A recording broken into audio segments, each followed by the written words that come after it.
Here's Jenny Merriam's letter, emailed to top city administrators and city council members. In it, she says we implied city staff members are using credit cards inappropriately. She also sent council members this, the city's credit card user policy, Administrative Rule 32, a 5-page document that outlines how city employees should use credit cards.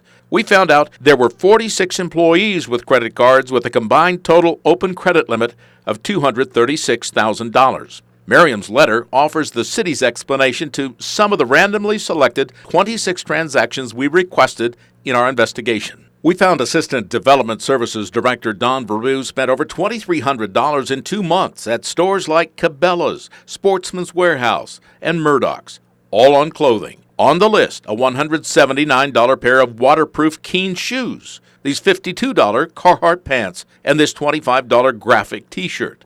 We're told it's all part of the 6 building inspectors' $325 a year clothing allowance allowed under collective bargaining. Merriam writes the inspectors used Veru's city-issued credit card to buy their clothing, and you can see their signatures on these receipts.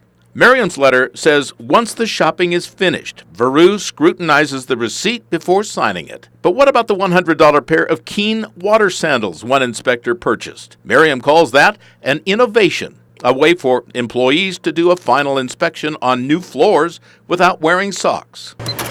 We also told you about this purchase of Skull Candy earbuds, and again on Don Veru's credit card. But Merriam writes the administrative services manager bought them on sale for 2 workers to participate in phone conferences without bothering co-workers, and 2 others to transcribe meeting minutes. And then there's the $132 ribeye steak dinner billed at Guy's Lolo Creek Steakhouse. Here's the explanation we found in Merriam's letter, a thank you dinner from Missoula's fire training officer and assistant chief for 2 Spokane Valley Fire Department officials for advanced EMS training for which Spokane refused compensation. So how does this all fit in with the city's Administrative Rule 32, the one Merriam emailed to the city council members? Here's what we found in that rule. Employees must have their supervisor or the director sign off on their statements. Each purchase needs a receipt. Meals are not allowed unless advanced travel funds have not been provided, and all purchases need a system purchase order. Here's what a city purchase order looks like. The policy says it needs a detailed description of the item, its cost, and the accounting code used to book it.